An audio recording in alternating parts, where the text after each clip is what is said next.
നമസ്കാരം. കഥയല്ലത് ജീവിതത്തിലേക്ക് എല്ലാവർക്കും സ്വാഗതം. അമൃത ടിവിയും കേരള സ്റ്റേറ്റ് ലീഗൽ സർവീസസ് അതോറിറ്റിയും ഒന്നിക്കുന്ന ഈ പരിപാടിയിൽ ഇന്ന് നമുക്ക് നിയമസഹായം നൽകുന്ന ഇവിടെ എത്തിച്ചേർന്നിട്ടുള്ള KELSA panel members, judicial member ബഹുമാന്യ judge Shri K Sasidharan Nair, advocate member Shri Thankachan, സാമൂഹ്യ പ്രവർത്തകൻ ശ്രീ VNP കൈമൾ.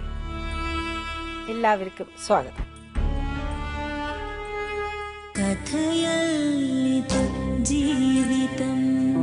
അപ്പോൾ ഇവള് കൊല്ലത്തെത്തി. പിറ്റേ അരമണിക്കൂർ ഇടപെട്ട് വിളിക്കുന്നുണ്ട്. ഞാൻ വിളിച്ച് പിറ്റേ 1 മണി വരെ വിളിച്ചു, പിന്നെ വിളിച്ചില്ല. പിറ്റേ ദിവസം രാവിലെ പിന്നെ വിളിച്ചുകൊണ്ടിരുന്നു.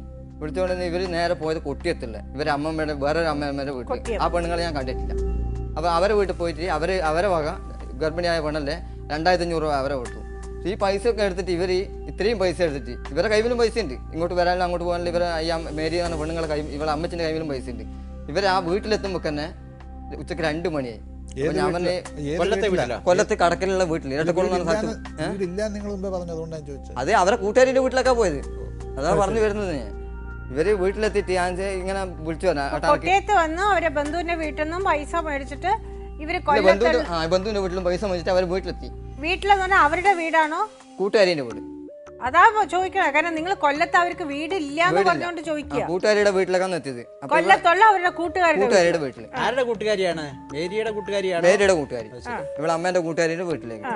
അപ്പൊ വീട്ടിലെത്തി. പിന്നെ ഇവിടെ ആയിട്ട് ഞാൻ സംസാരിച്ച്. അപ്പോൾ അവിടെ വേട്ടാ ഞാൻ അറിഞ്ഞിട്ടല്ലേ ഞാൻ പിന്നെ വിളിക്കാൻ അമ്മയെല്ലായിട്ട് സംസാരിക്കുമ്പോൾ അറിഞ്ഞത് കൂട്ടുകാരിയുടെ വീടാണ്. ഞാൻ ഇങ്ങനെ പിന്നെ അമ്മയുടെ കൂട്ടുകാരിന്റെ വീട്ടിലൊക്കെ വന്നിട്ടില്ലെന്ന് പറഞ്ഞിട്ടാണ് പിന്നെ ഞാൻ ചിന്തിക്കുന്നത്. ഞാൻ എന്തായാലും പോയി. ഇത്രയും ദൂരം പിറ്റേ ദിവസം രാത്രി 9:30 മണിക്ക് വിട്ട പെണ്ണ് രാത്രി പിറ്റേ ദിവസം 2 മണിക്ക് എത്തുവാനാൽ ഞാൻ പറഞ്ഞാണ് 2 ദിവസം ഞാൻ ഇവിടുന്ന് വരേണ്ട നിലമറ്റ് കുറേ കാര്യങ്ങൾ ഞാൻ അവളോട് പറഞ്ഞു. അപ്പോൾ പറഞ്ഞതിന് ശേഷം ഞാൻ പറഞ്ഞത് നാളെ, അതായത് വരുമ്പോൾ ഓളെ അമ്മച്ച് കൂട്ടാൻ വേണ്ടി വരുമ്പോൾ ഞാൻ പറഞ്ഞു ഈ മാസം നിനക്ക് സ്കാനിങ്ങും ചെക്കപ്പും എല്ലാം ഉള്ളതാണ്, 27-ാം തീയതിക്കുള്ളിൽ കാണിക്കണം എന്ന് പറഞ്ഞിട്ട് ഇവരെന്ത് ചെയ്തതെന്ന് വെച്ചാൽ ഇവർ പോകുമ്പോൾ തന്നെ ഞാൻ പറഞ്ഞു പൈസ നാളെ തന്നെ ഹോസ്പിറ്റലിൽ കൊണ്ട് കാണിക്കാൻ തന്നെ. ഏട്ടാ എങ്ങനെയുള്ള പൈസ തീർന്നു, 1 രൂപ പോലും അവരുടെ കയ്യിൽ എടുക്കാനില്ല. പിന്നെ നാളെ കാണിച്ചാൽ ഞാൻ പിറ്റേ ദിവസം കാണിച്ചോ എന്ന് ചോദിച്ചിട്ട് ഓരോ ദിവസം ഞാൻ വിളിക്കും. പിന്നെ എനിക്ക് വേദനായി, ഇതെങ്ങനെ പൈസ എത്തിച്ചു കൊടുക്കും? ഇനി എങ്ങനെയും ആരുടെ വായ്പ വെച്ചിട്ട് എത്തിച്ചു കൊടുക്കാൻ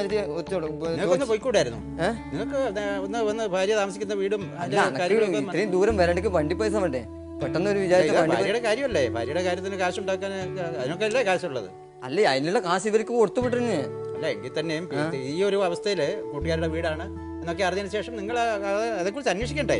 ഇല്ല, ഞാൻ ചോദിക്കാനൊന്നുമില്ല. ഞാൻ ഇവര് നാളെ കാണിക്കുമല്ലോ. അപ്പോൾ ഇവള് പറഞ്ഞ് അമ്മ പിന്നെ നാളെ തന്നെ ജോലി കിട്ടി, ജോലിക്ക് പോയിട്ട് പിന്നെ 2 ദിവസം ജോലിക്ക് പോയിട്ട് കിട്ടിയിട്ട് പൈസ കൊടുത്ത് കാണിക്കാൻ വന്നു.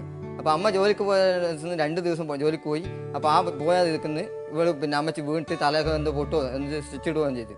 എന്നിട്ട് ഇങ്ങനെ സംഭവം എന്നോട് പറഞ്ഞു, അമ്മ ഇങ്ങനെ പോയെടുത്ത് വീണിട്ട് സ്റ്റിച്ച് ഇട്ടിട്ടുള്ള ഒരു രക്ഷയില്ല എന്നാ വേണ്ടി. ഞാൻ തൽക്കാലം ഒരു കാര്യം എനിക്ക് ഇപ്പം വരാൻ പറ്റാത്ത അവസ്ഥയാണ്. നീ ഒരു കാര്യം ചെയ്ത് നീ അപ്പുറം ഇപ്പോഴുള്ള ആരെടുക്കുന്നു കുറച്ച് പൈസ മേടിച്ച് നീ പിന്നെ എൻ്റെ കാര്യങ്ങൾ നടത്തും, ഹോസ്പിറ്റലിലെ ചിലവ് എല്ലാം കാര്യങ്ങൾ നടത്തുന്നതാണ്.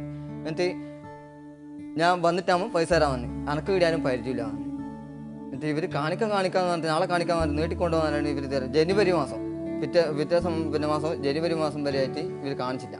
ജനുവരി 4-ാം തീയതി ഇവള് എന്നോട് വിളിച്ചു പറഞ്ഞു, ഏട്ടാ ഒരു രക്ഷയില്ല, ഒരു കാര്യം ചെയ്യാം, താലി കൊണ്ടേ പണയം വെക്കാം, എന്നിട്ട് അതിനകത്ത് കിട്ടുന്ന പൈസ പിന്നെ എടുത്തിട്ട് പിന്നെ ഹോസ്പിറ്റലിൽ കാണിക്കാൻ നടക്കട്ടെ, കാര്യങ്ങൾ നടക്കട്ടെ. ഞാൻ പറഞ്ഞാൽ പിന്നെ നീ എൻ്റെ ആകുന്നില്ല, അത് നടക്കട്ടെ, ഞാൻ വന്നിട്ടാകുമ്പോൾ താലി എടുക്കാം.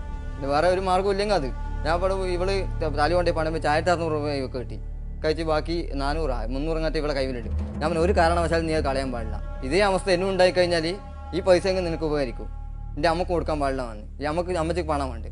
അപ്പോൾ പിന്നെ ഇതൊക്കെ കഴിഞ്ഞ് ഞാൻ പിന്നെ ജനുവരി മാസം അവിടെ പോയിട്ട് പിന്നെ ഇത്രയും ദൂരം അവിടെ പോയി ഇവക്ക് ആടെ വേണ്ടുന്നെല്ലാം മേടിച്ചു കൊടുത്ത് ഇവിടെ കാര്യങ്ങളെല്ലാം നോക്കി പിന്നെ പിന്നെ അപ്പൊ ഈ കൂട്ടുകാരുടെ വീട്ടിലാണ് അപ്പോഴും താമസിച്ചിരുന്നത്? അപ്പോഴും താമസിച്ചിരുന്നത്. അപ്പൊ നിങ്ങൾ ചോദിച്ചില്ലേ എന്തുകൊണ്ടാണ് ഈ കൂട്ടുകാരുടെ വീട്ടിൽ നിൽക്കണേ, നിങ്ങൾ കൊല്ലത്ത് വീട്ടിൽ കൊണ്ടുപോകാന്ന് പറഞ്ഞിട്ട് കൊണ്ടുവന്നത്? ഇല്ല, അന്നേരം ഞാൻ ചോദിച്ചില്ല. അതെന്തേ? പിന്നീട് ഞാൻ ചോദിക്കാൻ എനിക്ക് പറ്റിയില്ല. പറ്റായ്മ ഒരു സമയമൊന്നും ഇല്ലല്ലോ നിങ്ങൾക്ക്. അപ്പൊ തന്നെ ശരിക്കും പറയുകയാണെങ്കിൽ ജഡ്ജ് അദ്ദേഹം പറഞ്ഞ പോലെ ആ ഫ്രണ്ടിന്റെ വീട്ടിൽ വന്ന് 2 ദിവസമായിട്ടും ഫ്രണ്ടിന്റെ വീട്ടിൽ തന്നെ നിൽക്കണമെന്ന് പറയുമ്പോൾ നിങ്ങൾ ഭാര്യയോട് ചോദിക്കാമായിരുന്നു എന്തുകൊണ്ടാണ് ഇങ്ങനെ ചെയ്യണത്. സ്വന്തം വീടില്ലെങ്കിൽ നിങ്ങൾ ആലുവയിൽ ആ ക്വാർട്ടേഴ്സിൽ നിൽക്കാമല്ലോ, ഇല്ലെങ്കിൽ എവിടെയെങ്കിലും നിൽക്കായിരുന്നു, നീ എന്തിനാ അങ്ങോട്ട് പോയതെന്ന് ചോദിക്കാൻ പറ്റുന്നു. പക്ഷെ അന്നേരം ഞാൻ ചോദിച്ചില്ല. ഞാൻ പിന്നെ വെച്ചാൽ എന്റെ മനസ്സിൽ വെച്ചാൽ ഇവിടെ പ്രസവത്തിന്റെ കാര്യം ഓർത്തിട്ടുള്ള ടെൻഷനായോണ്ട് ഞാൻ ചോദിച്ചില്ല. അല്ല ഹരീഷ്, അവിടുത്തെ ജീവിതം സുഖാണോ നിങ്ങൾ ചോദിച്ചില്ലേ ഭാര്യയോട്? സുഖാണെന്നും പറഞ്ഞു. സുഖാണെന്ന് പറഞ്ഞു. മറ്റേ അവരെ വേറെ ആളെ വീട്ടിൽ താമസിക്കുന്ന കുഴപ്പമില്ലാന്ന് പറഞ്ഞു. കുഴപ്പമില്ലാന്ന് പറഞ്ഞു. ഇവിടെ ആരൊക്കെ ഉണ്ടെന്നൊക്കെ ചോദിച്ചോ? എന്റെ വിവരങ്ങളെല്ലാം. കൂട്ടുകാരി 2 മക്കളുണ്ട്. പിന്നെ ഇവിടെ പിന്നെ ഒരു ബിച്ചു എന്നൊക്കെ ഉണ്ട്, കൂട്ടുകാരുണ്ട്. ഓളാന്ന് എനിക്ക് എല്ലാ സഹായം ചെയ്തു തരുന്നത്. അല്ല നിങ്ങളവിടെ പോയല്ലേ? പോയപ്പോ ഇതൊക്കെ ശരിയാണെന്ന് ബോധ്യപ്പെട്ടോ? ഒരു മാസം കഴിഞ്ഞിട്ട് ഞാൻ അവിടെ കാണാൻ വേണ്ടി പോയിട്ട് അന്നേരം എല്ലാവരും ഉണ്ട്, 10-12 ആളുണ്ട്. ആ സമയത്ത് ഇവർ ശരിക്കുള്ള വീട് എവിടെയാന്ന് നിങ്ങൾ ചോദിച്ചില്ലേ? ഇല്ല, ചോദിച്ചില്ല. അതാണ് ഒന്നും ചോദിക്കുന്നില്ല അദ്ദേഹം. എന്നിട്ട് ഞാൻ അവൾക്ക് പിന്നെ ഇവള് പറഞ്ഞു, പിന്നെ ഞാൻ പറഞ്ഞ ഒരു കാര്യം, നീ താലി കൊണ്ടേ പണയം വെച്ച കർലാസിങ് കൊണ്ടാ. എന്നിട്ട് അത് ഞാൻ പോയി എടുത്തിനും പറ്റി. കർലാസ് പിന്നെ നമ്മൾ പോയി എടുത്തോണ്ട് പൈസയും വന്നു വന്നു. ഇവളെ അമ്മയുണ്ട്, ഇവളുണ്ട്. ഇപ്പോൾ ഞാൻ 2000 രൂപ എടുത്ത് കൊടുത്തു. 2000 രൂപ എടുത്ത് ഇവിടെ അകത്ത് കയറിയിട്ട് ഇവക്ക് കൊടുത്തിട്ട് ഞാൻ മുറ്റത്തിറങ്ങുമ്പോൾ എന്ത് ചെയ്ത്, ഈ പെണ്ണുങ്ങൾ നേരെ അടുക്കളയിലുള്ള പെണ്ണുങ്ങൾ നേരെ വന്നിട്ട് അകത്ത് വന്നിട്ട് ഇവരോട് പറഞ്ഞ്, പിന്നെ നീ ഒരു കാര്യം ചെയ്യും, അതിനകത്ത് നിന്ന് ഒരു 1500 രൂപ ചെക്കൻ വന്നല്ലേ, ഓന് ഇവിടെ സാധനങ്ങളും മേടിക്കാം, ഓന് എന്തെങ്കിലും കാര്യം ചായയും ചോറും വെച്ച് കൊടുക്കേണ്ടതെന്ന് പെണ്ണുങ്ങൾ പറഞ്ഞു. അപ്പോൾ ഇത് ഞാൻ പുറത്തുനിന്ന് കേട്ടപ്പോൾ എനിക്ക് തോന്നി ഈ 1500 കൂടി കിട്ടൂല. അപ്പോൾ ഞാൻ ഇത് അകത്ത് കയറിയിട്ട് ഞാൻ ഓള് അമ്മച്ച് പോയി കഴിഞ്ഞാൽ ഞാൻ ഓളോട് പറഞ്ഞു, ഒരു കാര്യം രണ്ടരൊക്കെ വണ്ടി പൈസ ഇല്ല, നീ 500 രൂപയും കൊണ്ടാ താലി നമുക്ക് നാട്ടിൽ നിന്ന് വാങ്ങിക്കാം. ഈ അമ്മച്ചി പറഞ്ഞതെന്ന് വെച്ചാൽ താലി പോകാൻ വാങ്ങിച്ചതാണ്. ഞാൻ പറഞ്ഞു നാട്ടിലെത്തിയിട്ട് വാങ്ങിക്കാം, എനിക്കറിയാം ഈ പൈസ കിട്ടൂല, അത് താലി എടുക്കലും നടക്കൂല ഈ അമ്മേൻ്റെ പെരുമാറ്റം കണ്ടിട്ട്. അപ്പോൾ ഞാൻ പൈസയും മേടിച്ച് ഞാൻ പുറത്തിറങ്ങി. അപ്പോൾ ഞാൻ പിന്നെ എനിക്കെന്തോ പിന്നെ ഇതിനകത്തൊരു സംശയം തോന്നിയിട്ട് ഞാൻ ഇവരോട് പറഞ്ഞു, ഇതൊരു കാര്യം ഒന്ന് റെസീറ്റ് ഒന്ന് കാണിച്ചു തരുമെന്ന് ചോദിച്ചു. താലി പണയം വെച്ചാൽ റെസീറ്റ് അത് നഷ്ടപ്പെട്ടു. അപ്പം അതിൻ്റെ അർത്ഥം താലി വിറ്റു ഇവർ. പക്ഷേ പിന്നെ അമ്മച്ചോട് ഞാൻ ചോദിച്ചു ഇതിനെപ്പറ്റി, താലീനെ പറ്റിയിട്ട് അമ്മച്ചോട് വെക്കുമ്പോൾ അമ്മച്ചി പറഞ്ഞ്, മോനെ അത് പോകുമ്പോൾ തന്നെ ഞാൻ എടുത്തുതരാമെന്ന്.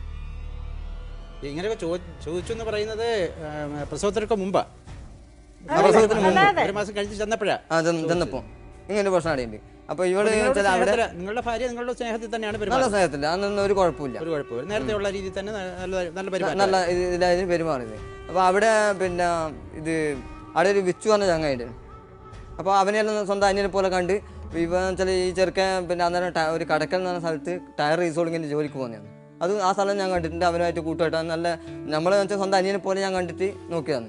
ഇവളും അങ്ങനെ തന്നെ സ്വന്തം പിന്നെ അനിയനെ പോലെ എനിക്കും ഏച്ചിമാരും ഏട്ടന്മാരെല്ലാം എനിക്കുണ്ട്. അതുപോലെ ഇവളും ഏച്ചീനെ സ്ഥാനത്ത് കണ്ടിട്ട് ഇവനെല്ലാം നോക്കി നടന്ന്. അപ്പോൾ ഒരു സംശയമില്ല, അങ്ങോട്ടും ഇങ്ങോട്ടും തമ്മിലുള്ള പെരുമാറ്റത്തിലൊന്നും നല്ല പെരുമാറ്റം, നല്ല സംസാരം എല്ലാം ഇത് ഓനെ പോലെ അതിനും വേറെ കിട്ടൂല എന്നുള്ള ഇതിൽ ഞാൻ കണ്ടു. അത്രയും നല്ല ഇത്. എന്നിട്ട് അങ്ങനെ മുന്നോട്ട് പോയി. അപ്പോൾ ഇവന്ന് വെച്ചാൽ എൻ്റെ ഭാര്യ എന്നോട് പറഞ്ഞു, പിന്നെ ഏട്ടാ ഇങ്ങനെ ഓനാന്ന് എനിക്ക് അത്യാവശ്യം എന്തെങ്കിലും പറഞ്ഞു കഴിഞ്ഞാൽ ആപ്പിളും മുന്തിരി ഇതെല്ലാം മേടിച്ചു കൊടുത്തിരുക എന്നെല്ലാം പറഞ്ഞു. അപ്പോൾ ഇത് കേട്ടപ്പോൾ ഞാൻ അവനോട് പറഞ്ഞു, നീ എൻ്റെ ഭാര്യയ്ക്ക് എന്തെങ്കിലും വാങ്ങിച്ചു കൊടുക്കുന്നുണ്ടെങ്കിൽ കൊടുത്തോ, അത്രയും പൈസ എന്ന് വെച്ചാൽ നീ എഴുതി വെച്ചോ, ഞാൻ വരുമ്പോൾ അത്രയും പൈസ എന്ന് വെച്ചാൽ കണക്ക് പറഞ്ഞാൽ ആ പൈസ ഞാൻ തരാൻ തയ്യാറാണെന്ന്. അപ്പോൾ അവൻ പറഞ്ഞു വേണ്ട പിന്നെ ഏട്ടാ ഞാൻ എൻ്റെ ഏച്ചിനെ പോലെ കരുതി കൊടുക്കുന്നതാണ്. ഓനൊരു അനിയത്തിയുണ്ട്. അപ്പോൾ ഓൻ ഏച്ചിയില്ല, അപ്പോൾ ഓൻ്റെ ഏച്ചിനെ പോലെ കണ്ടിട്ട് കൊടുക്കുന്നതാന്ന് ഓൻ പറയുകയും ചെയ്തു. പിന്നെ ഞാൻ അങ്ങോട്ട് പിന്നെ ഒന്നും ചോദിച്ചില്ല. അപ്പോൾ അതെല്ലാം കഴിഞ്ഞ് ഞാൻ നാട്ടിലേക്ക് തിരിച്ചിങ്ങ് വന്നു. തിരിച്ചു വന്നതിന് ശേഷം പിന്നെ ആ പോകുന്ന പോക്കിന് പെണ്ണിനെ കണ്ടു. വന്ന് ഇവർക്ക് വേണമെന്ന് എല്ലാം ചെയ്തു കൊടുത്തത്. ഹോസ്പിറ്റലിൽ പോകാനും പിടിക്കാനും എല്ലാം നല്ലൊരു കുട്ടിയാണ്, നല്ല പെരുമാറ്റം ഇതെല്ലാം കണ്ട് ഇതാക്കി. പിന്നെ നാട്ടിലേക്ക് വന്നു. പിന്നീട് പിന്നെ ഇവിടെ പിന്നെ പ്രസവത്തിന് അടുപ്പിച്ചിട്ടാണ് ഞാൻ പിന്നെ ഒരിക്കും കൂടി പോയിന്ന് എൻ്റെ ഓർമ്മയില് ഓർക്കുന്നത്. പ്രസവത്തിന് അടുപ്പിച്ച് ഒരിക്കും കൂടി പോയി എന്നാണ് ഞാൻ ഓർക്കുന്നത്. 2 തവണ പോയി. ഇതെന്തോ ഓർക്കാതിരിക്കുന്നത് എന്താ? അല്ല അങ്ങനെ തോന്നുന്നു. ഏറ്റവും പ്രധാനപ്പെട്ട 9-ാം മാസം ഫെബ്രുവരി ആയ സമയത്ത് പോയി. അല്ല ഫെബ്രുവരി പോയില്ല, നാട്ടിലുള്ള സമയത്ത് ഇവിടെ അച്ഛനെ വിളിച്ചിട്ട് ശനിയാഴ്ച രാവിലെ 11 മണിക്ക് വിളിച്ചു പറഞ്ഞ് നിന്റെ ഭാര്യയ്ക്ക് ഇങ്ങനെ ബ്ലീഡിംഗ് ആയിട്ട് ഹോസ്പിറ്റലിൽ അഡ്മിറ്റ് ആക്കിയിട്ടാണ്. അച്ഛൻ പുറത്തല്ലേ? അച്ഛൻ പുറത്താണ്, ഗൾഫിലുള്ള. അപ്പോൾ രാവിലെ 11 മണിയാകുമ്പോൾ വിവരം കിട്ടുന്നത് ഇങ്ങനെ ബ്ലീഡിംഗ് ആയിട്ട് പിന്നെ ഹോസ്പിറ്റലിൽ അഡ്മിറ്റ് ആക്കിയിട്ടാണ്. ഗൾഫിൽ നിന്ന് വിളിക്കുന്നത് 11 മണിയാകുമ്പോൾ. അപ്പം ഞാൻ ഇവളെ ഫോണിലേക്ക് ഞാൻ വിളിച്ചു നോക്കുമ്പോൾ എന്നോട് പറഞ്ഞു ഏട്ടാ എങ്ങനെയുള്ളത്. ഞാൻ പറഞ്ഞു അല്ലാണ് ഈ സമയം ഇന്നലെ രാത്രി 12 മണിക്ക് ഇങ്ങനെ ആയിട്ട് അഡ്മിറ്റ് ആക്കി, ഈ സമയം വരെ നീ അന്നൊരു വിവരം അറിയിച്ചാൽ ഇപ്പം അനക്കാന്ന് ചെയ്യാൻ പറ്റുമോ? നീ അത് പറ, നീ എൻ്റെ സിറ്റുവേഷൻ ചോദിക്കുക എന്നോട്. അപ്പോഴേക്ക് ഈ കേൾക്കുന്ന ഞാൻ ഫോൺ വിളിച്ച് കേൾക്കുന്ന ആംബുലൻസിൻ്റെ ഒച്ചയാണ് കേൾക്കുന്നത്. പിന്നെ എനിക്ക് ഒന്നും തിരിയുന്നില്ലായിരുന്നു. പണി സ്ഥലത്ത് നിന്ന് പണിയെടുക്കുക വേണ്ടി അല്ലെ പണിയിട്ടെടുത്ത് പണി സ്ഥലത്ത് നിന്ന് പൈസയും വാങ്ങിച്ചിട്ട് പിന്നെ ഓടിയിട്ട് കാര്യമില്ല. കാരണം ആർന്ന് ഓടിക്കഴിഞ്ഞാൽ തിരുവനന്തപുരം മെഡിക്കൽ കോളേജിലേക്ക് അവർ പോകുന്നു. ഇവിടെ എത്തണമെങ്കിൽ രാത്രി ആവില്ലേ. പിന്നെ ഞാൻ എനിക്ക് ആദ്യമായിട്ട് വരുന്നത് ഞാൻ തിരുവനന്തപുരത്ത് ആ സമയത്ത്. അതിനിടയ്ക്ക് പിന്നെ ഈ സമയത്ത് ഇവിടെ അവിടെ രണ്ടാമത്തെ പ്രാവശ്യം പോയ സമയത്ത് ഇഷ്ടപ്പെട്ടെന്ന് ഞാൻ പറഞ്ഞല്ലോ.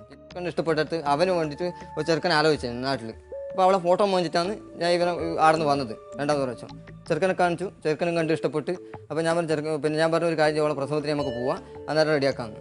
എൻ്റെ പെണ്ണ് അപ്പം വീട്ടുകാർക്കെല്ലാം ഇഷ്ടപ്പെട്ടു. എൻ്റെ ഈ പോകുന്ന നോക്കി ഞാൻ പറഞ്ഞാൽ അടുത്ത മാസം ഇങ്ങനെ ബ്ലീഡിങ് ആയിട്ട് ഹോസ്പിറ്റലിൽ അഡ്മിറ്റ് ആക്കിയിട്ടേ നമുക്ക് പോകണം, എനിക്ക് പോകണം, നീ വരുന്നുണ്ടെങ്കിൽ എനിക്കും ഒരു ഉപകാരമായി. പെണ്ണ് ഹോസ്പിറ്റലിൽ വെച്ച് കാണുകയും ചെയ്തു. സംശയം ചോദിച്ചോട്ടെ, ഈ കടക്കൽ താമസിക്കുന്ന അവരെ പ്രസവത്തിന് വേണ്ടി ബ്ലീഡിങ് ആയപ്പോൾ തിരുവനന്തപുരത്തേക്കാണ് കൊണ്ടുപോയത്? കടക്കൽ ഹോസ്പിറ്റലിൽ അഡ്മിറ്റ് ആക്കി, പക്ഷെ അവിടെ എടുക്കാൻ പറ്റില്ല, സീരിയസ് ആയതുകൊണ്ട്. അപ്പോൾ നേരെ തിരുവനന്തപുരം മെഡിക്കൽ കോളേജിൽ കൊണ്ടുപോയി. പിന്നെ എനിക്ക് ഒന്നും തരില്ല. പക്ഷേ വീട്ടിൽ ഞാൻ പൈസ എന്തോ ആവശ്യത്തിന് അമ്മ കൊണ്ടുവച്ച പൈസ 4000 രൂപ വരും. എൻ്റെ പണിസ്ഥലത്ത് കിട്ടാൻ 2000 രൂപ വരും. കുടിവെള്ളത്തിന് പാസ്സായ സമയമായിരുന്നു. കുടിവെള്ളമില്ല എൻ്റെ വീട്ടിൽ, കുറച്ച് താഴെ നിന്ന് കെട്ടിക്കൊണ്ടിരുന്നു. ആ സമയത്ത് പാസ്സായ പിന്നെ കുടിവെള്ളം പാസ്സായത് അതിന് പൈസ കൊടുക്കാൻ വേണ്ടി 4000 രൂപ എൻ്റെ വീട്ടിൽ വെച്ച പൈസ 2000 രൂപ ഞാൻ ആക്കി വെച്ച പൈസ എടുത്തിട്ട് ഞാൻ പോയി 6000 രൂപ എടുത്ത് തിരുവനന്തപുരം മെഡിക്കൽ കോളേജിൽ പോയി. ആ പോകുന്ന നോക്കി ഞാൻ അന്വേഷിച്ചു, ഈ മെഡിക്കൽ കോളേജ് ഗവൺമെൻറ് ആണോ പ്രൈവറ്റ് ആണെന്ന് പറഞ്ഞില്ല അറിയാം. അപ്പോൾ അന്വേഷിച്ചപ്പോൾ ഗവൺമെൻറ് മെഡിക്കൽ കോളേജ് ഗവൺമെന്റ് ആണ്. അപ്പോൾ ഞാൻ എൻ്റെ സുഹൃത്തിനെയും കൂട്ടിയിട്ടാണ് ഞാൻ പോകുന്നത്. ഉടനടി ഓനും ഞാൻ വേറെ സ്ഥലത്തേനും. അപ്പോൾ ഓനോട് കാര്യം പറഞ്ഞ് അവനോട് പറഞ്ഞ് നിൻ്റെ ബൈക്ക് എടുക്ക്, നമുക്ക് കണ്ണൂർ ഏട്ടൻ്റെ വീട്ടിൽ കൊണ്ടുവച്ചിട്ട് നമുക്ക് അവിടെ നിന്ന് പിന്നെ രാത്രിക്കത്തെ ട്രെയിൻ കയറാനാണ്. രാത്രി ട്രെയിനിൽ രാവിലെ ഇവിടെ വന്ന് പിന്നെ മെഡിക്കൽ കോളേജിൽ വന്ന് കണ്ട് പിന്നെ ഓക്ക് പിന്നെ ഉച്ചയ്ക്ക് 1 മണിയാണ് നമ്മുടെ അടുത്ത്. 12 മണി കഴിഞ്ഞ്. അപ്പോൾ 1 മണിക്കല്ലേ പിന്നെ കാണാൻ പോലും 1 മണിക്കൂറേ സമയമുള്ളൂ. ആ 1 മണിക്കൂറിൽ ഞാൻ ഭാര്യനെ കണ്ടു, കാര്യങ്ങളെല്ലാം സംസാരിച്ച് അമ്മേൻ്റെ കാര്യങ്ങളെല്ലാം ചോദിച്ചു. അമ്മേനെ പറ്റി ഇവള് വെറും മോശമായ അഭിപ്രായമാണ്.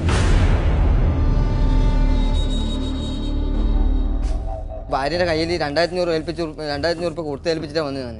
പക്ഷെ എന്നെ വിളിച്ചു പറഞ്ഞത് അവര് നീ പൈസ കൊടുത്തിട്ടില്ല എന്ന് പറഞ്ഞു. വരുന്ന കുട്ടീനെ എനിക്ക് ഭാര്യനും കുട്ടീനും കണ്ടിട്ട് എനിക്ക് എന്താണെന്ന് വെച്ചാൽ കുട്ടീനെ എടുക്കാനും വിടുന്നില്ല, ഒന്നും അവർ സമ്മതിക്കുന്നില്ല. ഇവര് വീട്ടുകാരനെ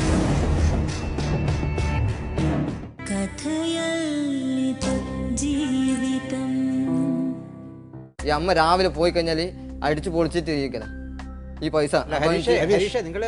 ആ സമയത്ത് തിരുവനന്തപുരത്ത് ചെല്ലുമ്പോൾ എന്താ സ്ഥിതി എന്താണ്? പ്രസവിച്ചു കഴിഞ്ഞോ അതോ സീരിയസ് ആണോ? അപ്പോഴും അല്ല, സീരിയസ് അല്ല. അത് പിന്നെ അവിടെ നിന്ന് മറ്റേ എല്ലാം ക്ലിയർ ആയി. അവർ അവിടെ പോയത് തിരുവനന്തപുരം മെഡിക്കൽ കോളേജ് അഡ്മിറ്റ് ആക്കിയതിന് ശേഷം ബ്ലീഡിംഗ് എല്ലാം നിന്ന് കുഴപ്പമൊന്നുമില്ല. അവിടെ അഡ്മിറ്റ് ആക്കി അപ്പം പ്രസവിച്ചില്ല. പ്രസവം പിന്നീടാണ് നടന്നത്. ഫെബ്രുവരി 25. അല്ല, തിരിച്ചു പോയോ? തിരിച്ചു വീട്ടിലേക്ക് പോയി. അവർ തിരിച്ചു വീട്ടിലേക്ക് പോയി. അത് നിങ്ങൾ ഉണ്ടായിരുന്നോ തിരിച്ചു പോകാൻ? ഇല്ല, അവിടെ നിന്ന് പോകുമ്പോൾ ഞാൻ ഇല്ല. നിങ്ങൾ പിറ്റേന്ന് തന്നെ തിരിച്ചു പോയോ? തിരിച്ചു പോയി. അന്ന് നമുക്ക് അവിടെ നിൽക്കാൻ പറ്റില്ല. അവിടെ നിന്നിട്ട് കാര്യമില്ല. ആണുങ്ങൾക്ക് അവിടെ സ്ഥാനമില്ല. ആണുങ്ങൾ പുറത്ത് നിൽക്കണം. ഹോസ്പിറ്റലിൽ പുറത്താണ് ആണുങ്ങൾ. പെണ്ണുങ്ങൾക്ക് മാത്രമേ അവിടെ കയറാൻ പറ്റൂ.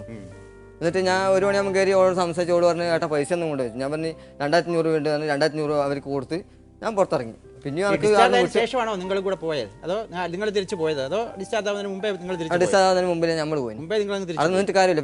പിന്നെ പുറത്ത് റൂമിലെടുത്ത് നിൽക്കണമെങ്കിൽ വലിയ പൈസ, അതിന് മാത്രം പൈസ നമ്മുടെ രണ്ടാടക്കില്ല. അപ്പൊ ഇവൻ അതിലിടക്ക് ആ പെണ്ണെ കണ്ട് ഇഷ്ടപ്പെട്ടല്ലോ. ഓക്കെ, ഇവനടുക്ക അത് ഓക്കെ ആക്കി. എന്റെ ഭാര്യന്റെ കഴിഞ്ഞ് ഇവന്റെ കാര്യമായിട്ടും കഴിഞ്ഞു. മനസ്സിലായില്ല. എന്റെ സുഹൃത്തിന് വേണ്ടിട്ട് ഒരു പയ്യനെ അന്വേഷിച്ചിരുന്നല്ലോ. ആ പയ്യൻ ഇയാളുടെ കൂടെ വന്നിരുന്നായിരുന്നല്ലോ. ആസ്പത്രിയിൽ വെച്ച പെണ്ണിനെ കണ്ടു. അത് ഓക്കെ. അപ്പൊ ഞാൻ പിന്നെ അവൻ പറഞ്ഞ എന്തായാലും ഒരു 4 മണി നിൽക്കാം. 4 മണിക്ക് പിന്നെ ഒരു 10 രൂപ കൊടുത്ത പാസ് കിട്ടു. ആ പാസ് കിട്ടി 1/2 മണിക്കൂർ പിന്നെയും കാണാൻ. അപ്പോൾ ഓനെ ഇവിടെ കണ്ടിട്ട് പിരിയാന്നില്ല, ആൾക്കാരുടെ ഭാര്യനും പിരിയാൻ പറ്റുന്നില്ല. അപ്പോൾ ഞാൻ 4 മണി പിന്നെ 10 രൂപ പാസ്സെടുത്ത് നമ്മൾ കണ്ട് വൈകിട്ടാകുമ്പോൾ നമ്മളിങ്ങ് വന്നിട്ട് ഞാൻ നാട്ടിലെത്തി. ഈ ഭാര്യയുടെ അനിയത്തിൻ്റെ ഭർത്താവിൻ്റെ വീട്ടിൽ ഞാൻ പോയി ഇങ്ങനെയുള്ള കാര്യങ്ങൾ പറയാൻ വേണ്ടി. ഭർത്താവിൻ്റെ വീട്ടിൽ പോയിട്ട് അവരമ്മ പറയുന്നത് വെച്ചാൽ ഈ പൈസ അമ്മച്ചിക്ക് കൊടുത്തിട്ടാണ്, അങ്ങനെ ഒരു പൈസ ഹോസ്പിറ്റലിൽ കൊടുത്തിട്ടാണ്. ഞാൻ പറഞ്ഞ അല്ലപ്പം പിന്നെ ശോഭ, ഞാൻ ഈ എൻ്റെ ഭാര്യയുടെ കയ്യിൽ 2500 രൂപ കൊടുത്ത് ഏൽപ്പിച്ചിട്ടാണ് വന്നതാണ്. പക്ഷെ എന്നെ വിളിച്ചു പറഞ്ഞത് അവർ നീ പൈസ കൊടുത്തിട്ടില്ലാന്ന് പറഞ്ഞു, 2500 രൂപ. അപ്പോൾ അവിടെ നിന്ന് ആ ഹോസ്പിറ്റലിൽ കൊടുത്ത് ഇറങ്ങി ടൗണിലേക്ക് നമ്മൾ ഇറങ്ങി. ടൗണിലേക്ക് ഇറങ്ങിയ അവിടെ ഇവൾ അച്ഛൻ വിളിച്ചു പറഞ്ഞു ഞാൻ ഈ 4000 രൂപയുണ്ട് എൻ്റെ പിന്നെ അമ്മച്ചിൻ്റെ ബാങ്കിൽ അക്കൗണ്ടിലേക്ക് അയച്ചു കൊടുത്തിട്ട് എൻ്റെ ഭാര്യൻ്റെ ഹോസ്പിറ്റലിൽ. അയാൾ നല്ല മനുഷ്യനാണ്, ആളെ ഞാൻ കണ്ടിട്ടില്ല ഇതുവരെ, ഈ നിമിഷം വരെ ഞാൻ ആളെ കണ്ടിട്ടില്ല. എന്നിട്ട് ഇവള് പിന്നെ ഫെബ്രുവരി 25 രാത്രിക്ക് പ്രസവവേദന വന്നിട്ട് ഹോസ്പിറ്റലിൽ അഡ്മിറ്റ് ആക്കി. അത് ഈ പറഞ്ഞ പോലെ പിറ്റേ ദിവസം ഇവളെ അനിയത്തി വിളിച്ചിട്ട് പറഞ്ഞിട്ടാണ് ഞാൻ അറിയുന്നത്. ഹരിച്ചേട്ടൻ ഭാര്യ പ്രസവിച്ചു. അതേത് ഹോസ്പിറ്റലായിരുന്നു? കടക്കൽ ഹോസ്പിറ്റലിൽ. പ്രസവിച്ച കാര്യമൊക്കെ ആരെങ്കിലും വിളിച്ച് പറയല്ലോ. ഇവരെ കുറിച്ച് പറഞ്ഞില്ല. അപ്പോൾ പിറ്റേ ദിവസം ഞാൻ രാവിലെ ഇവിടെ അമ്മേനെ വിളിച്ച് വെച്ചപ്പോൾ അമ്മനെ പിന്നെ അവള് പ്രസവിച്ച് പിന്നെ അങ്ങ് ഉള്ളിലുള്ളത്. ഞാൻ പറഞ്ഞു നിങ്ങൾക്ക് കാണാൻ പറ്റുമോ? ആ കാണാൻ കുട്ടി ഇങ്ങ് പുറത്ത് കൊണ്ടുവന്ന് നമ്മൾ കുട്ടി എടുത്തല്ലേ മോനെ പൈസയെല്ലാം തീർന്നു പോയി എന്നാ വേണ്ടതാണ്. ഞാൻ പറഞ്ഞു ഇനിയിപ്പോൾ ഞാൻ വരണ്ടെങ്കിൽ നാളെ കഴിഞ്ഞ് മറ്റന്നാൾ ഡിസ്ചാർജ് ആക്കുമ്പോൾ എനിക്ക് വരാൻ പറ്റുമെന്നാണ്. അവൾക്ക് പൈസയെല്ലാം കാര്യങ്ങളും വേണ്ടേ. എന്നിട്ട് പിന്നെ അന്ന് ഡിസ്ചാർജ് ആക്കുന്ന അന്ന് ഞാൻ പോയിട്ട് പിന്നെ ആശുപത്രിയായിരുന്നു? കടക്കൽ ഗവൺമെൻറ് ഹോസ്പിറ്റലിൽ. എന്നിട്ട് ഇവളെ ആടുന്ന് ഓട്ടോ കയറ്റി വീട്ടിൽ കൊണ്ടാക്കി. എന്നിട്ട് ഇവക്ക് പിന്നെ വീടിനെല്ലാം മോൻ ചോട്ട് ആ ഒരു ആടെ നിന്ന് ഞാൻ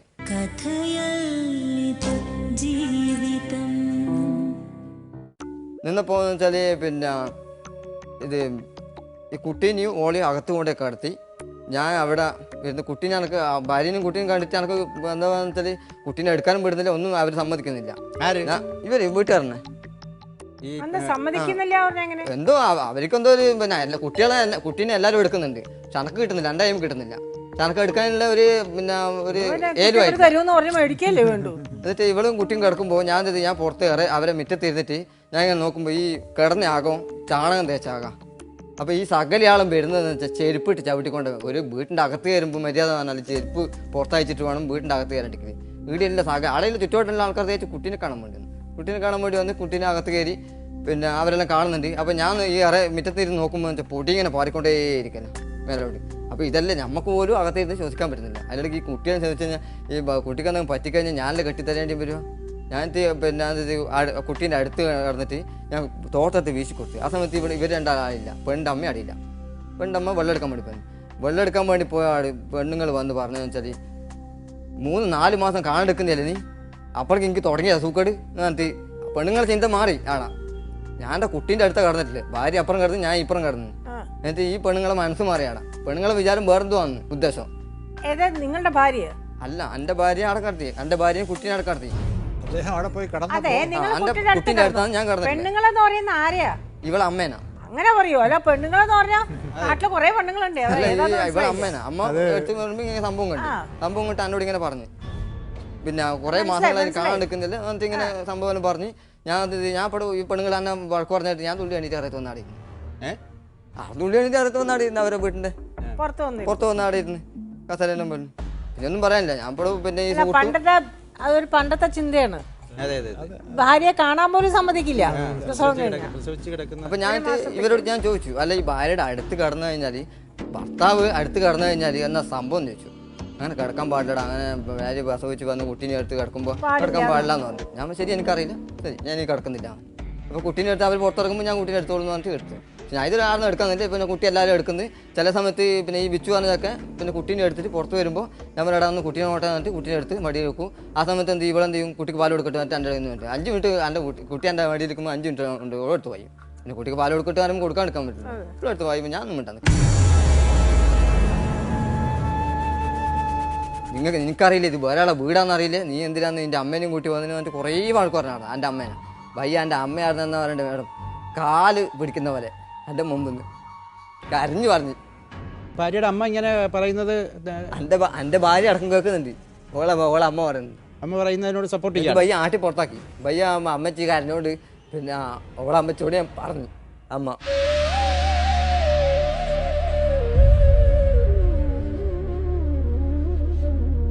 ഈ അച്ഛൻ എന്ന് വെച്ചാൽ ഓരോ പിന്നെ ഈ വെക്കേഷൻ ടൈം ആയതുകൊണ്ട് അന്ന് ആ സമയത്ത് വെക്കേഷൻ ടൈം 40 കൊണ്ടുവരാനാണ് നിങ്ങൾ 40 കഴിഞ്ഞാൽ കൂട്ടിക്കൊണ്ടുവരാൻ വേണ്ടി ശ്രമിച്ചു. അത് നമ്മൾ സാധാരണ 90 കഴിയാതെ പറ്റുള്ളൂ. ഞാൻ അവരെ ബുദ്ധിമുട്ടാണ്. കാരണം അത്രയും പിന്നെ വീട്ടുകാർ താമസിക്കുന്നില്ലേ ഒരുപാട്. അതായത് പിന്നെ ഇവളെ അമ്മ ഇവളെ 2 അനിയന്മാർ ഈ പിന്നെ ഒരു കൂട്ടുകാരി അന്ന് പ്രസവത്തിനെല്ലാം കൂട്ടുകാരിന്റെ വീട്ടിലായിരുന്നു. അനിയന്മാർക്ക് ജോലിയോ കൂടിയോ ഒന്നുമില്ല. ചെറിയ സ്കൂൾ പഠിക്കുന്ന കുട്ടികളാണ്.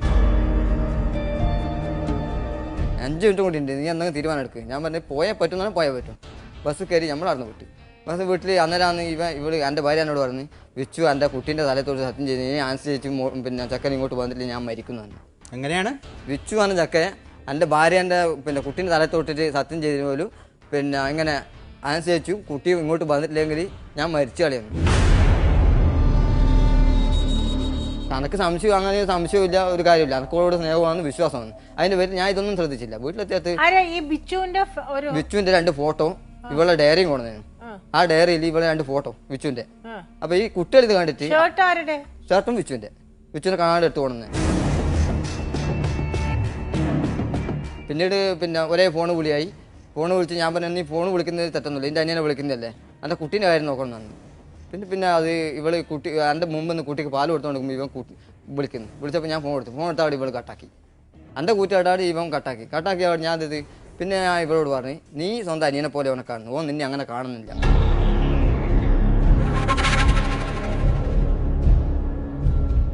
നിങ്ങളുടെ അഭിപ്രായങ്ങളും നിർദ്ദേശങ്ങളും ഞങ്ങളെ എഴുതിയും അറിയിക്കാം. വിലാസം: പ്രൊഡ്യൂസർ, കഥയല്ലത് ജീവിതം, Amrita TV, Idagramam, Karumam PO, Thiruvananthapuram 2. Email: ജീവിതം@amritatv.com.